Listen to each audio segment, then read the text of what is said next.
观众炸锅，大结局凭现虐新吻戏，谁能熬到最后全靠 CP。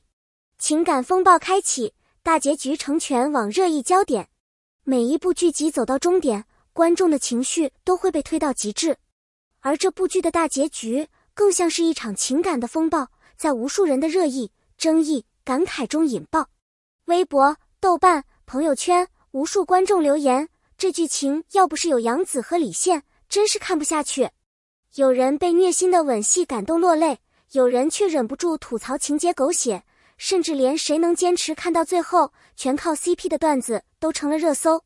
结局已至，但属于观众的讨论才刚刚开始，这种剧忠于韵正是情感共振的最好证明。是什么让观众死守到大结局？人们明知剧情有诸多瑕疵，却依旧舍不得离开屏幕。究竟是什么让大家宁可熬夜追更，也要看到故事终章？答案或许很简单，杨紫和李现。这对 CP 用极致的表演力撑起了整个剧集。无论剧情多么抓马，只要两位主角一出现，观众立刻被吸引。情感张力、化学反应、人物层次，无一不让人回味。许多观众坦言，其实我不是为剧情，而是为这对 CP 而来。演员的魅力成了最大的驱动力，这也是许多剧集难以复制的现象级情感引爆。剧情漏洞频出，观众为何依然买单？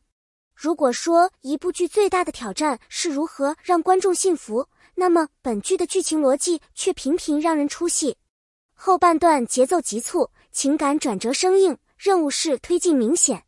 编剧与导演似乎在和时间赛跑，人物被推着走，事件机械发生，合理成了稀缺品。但观众却选择了习惯性原谅，只因演员的精彩演绎。其实，这种剧情无力感与现实生活何其相似，我们也常常迷失在目标和任务中，忘了初心。这也让观众在不满中找到共鸣，依旧不忍弃剧。杨紫与李现，情感张力的顶级 CP。本剧最值得称道的，无疑是杨紫与李现的双人舞台。两位演员的默契配合，把角色的细腻心理与复杂情感表现得淋漓尽致。尤其是一些对视、拥抱和吻戏，每一个细节都在点燃观众的情绪。李现那深邃的眼神，杨紫的柔中带刚，让人仿佛身临其境。很多粉丝表示，这才是真正的双向奔赴。有他们在，即使剧情再糟糕，情感也能救赎一切。CP 感成了观众坚持的理由，也成就了这场视听盛宴。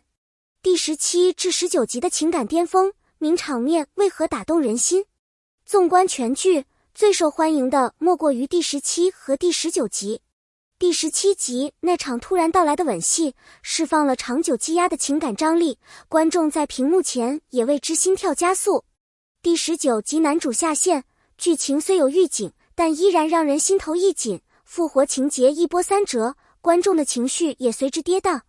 这些高潮戏份之所以能刷屏，正是因为精准捕捉到了人性深处的柔软与渴望，令无数人流连忘返，成为追剧的最大动力。角色塑造的偏差，男女主的强弱失衡，在主角光芒之下，人物设定的失衡却也引发热议。女主的勇气和智慧被大力刻画，男主却屡次掉链子，仿佛失去了本应具备的谋略和担当。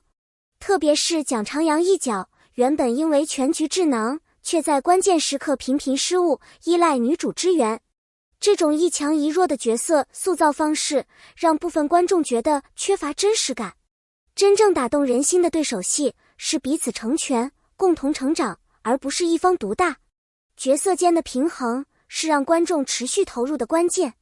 反派领盒饭，女性角色温柔收场，宿命与善意并存。剧情对反派和女性角色的处理，也透露出创作者的某种态度。反派刘畅被自己栽赃的学子刺杀，宿命意味浓厚，却转变突兀。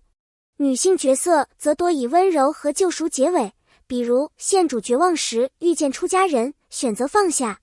这种安排虽显理想化，却为女性角色赋予了更多尊严。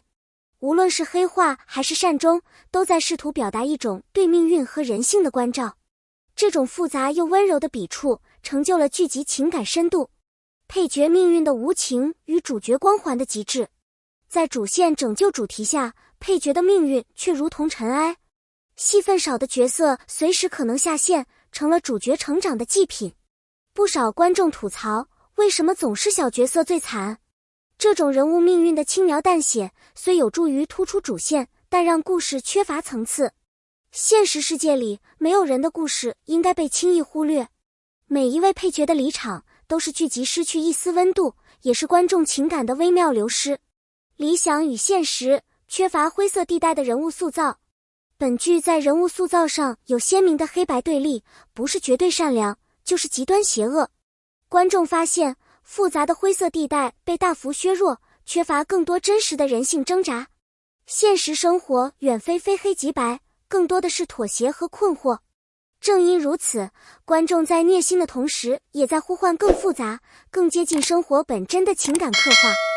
或许下一部作品里，这样的灰色温度才是让观众更容易沉浸的关键。用心的细节、服道化、道具和京剧台词。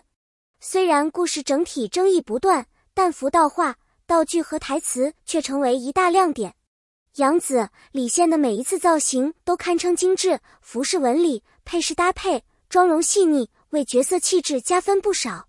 台词方面，上位者承其贵重，亦当承受非议与骂名这种金句，令人回味。还有你能强留住我，怎知我留不住他这类情感对白，既具哲理，又饱含情感穿透力。细节的用心，成为不少观众继续追剧的理由。群演与场面调度的穿帮，观众为何容忍？除了主角和服道化，剧中的群演和大场面调度却经常穿帮。比如女扮男装的群演过于明显，场面调度时出现性别错位，观众一眼就能看出违和。这种细节上的失误，有资源有限的无奈，也有对作品尊重度的差异。观众之所以依然选择容忍，是因为他们期待下一次能做得更好。正如生活中，我们也总是在瑕疵中追寻美好。强行推进的剧情与情感经济。后半段剧情推进愈发明显，男主下线，女主开挂，反派莫名复活，所有人仿佛都在被推动着完成任务。即便如此，观众依然愿意原谅，只要有高光 CP 时刻在，哪怕剧情再崩，大家也甘之如饴。这正是情感经济的魔力，情感连接才是观众最在意的回报，也是演员能超越剧本的核心原因。张雅青，配角里的清流与潜力。在一众演员中，张雅青以自然清新的表演和独特气质给观众留下深刻印象。她虽戏份不多，却用每一次出场证明了自己的演技。无论是素颜的真实，还是淡妆的灵动，角色塑造都充满了生命力。许多观众留言，希望她能被更多好剧看到。演员与角色的双向成长是影视作品最感人的部分。相信张雅青未来能在更大舞台上绽放属于自己的光芒。观众的情感投射，剧里剧外的自我对话。追剧的过程常常也是自我情感的投射。有人在主角的无助中看到了曾经的自己，有人在成长与和解中找到了希望。每一次深夜追更，每一次为角色流泪，都是观众与虚构世界的共振。正因为剧集能够承载这种情感共鸣，才让我们无法轻易说再见。或许这正是影视作品存在的最大意义，在故事里遇见真实的自己。缺憾与希望并存，下次再见仍会心怀期待。大结局虽有遗憾，剧情仍存瑕疵，但观众依然愿意守候下一步。遗憾让人铭记，期待让人前行，这是所有影视作品共通的情感逻辑。放下对完美的执念，多关注演员成长，情感共鸣，细节美好，才是追剧的最好方式。无论未来我们将遇见怎样的故事，只要有真挚热爱，观众就会继续追随，不断迎接新的感动。感谢与互动邀请，感谢大家耐心读到这里。每一部作品都有值得反思与珍惜的地方，正如生活有遗憾，也有美好。欢迎在评论区留言，谈谈你对杨紫和李现的 CP 看法，分享你最喜欢的高光时刻，或者聊聊你心中的理想结局。如果你喜欢这种深度剖析与情感共鸣的内容，别忘了点赞、收藏并关注，让我们下次再一起聊聊更精彩的故事。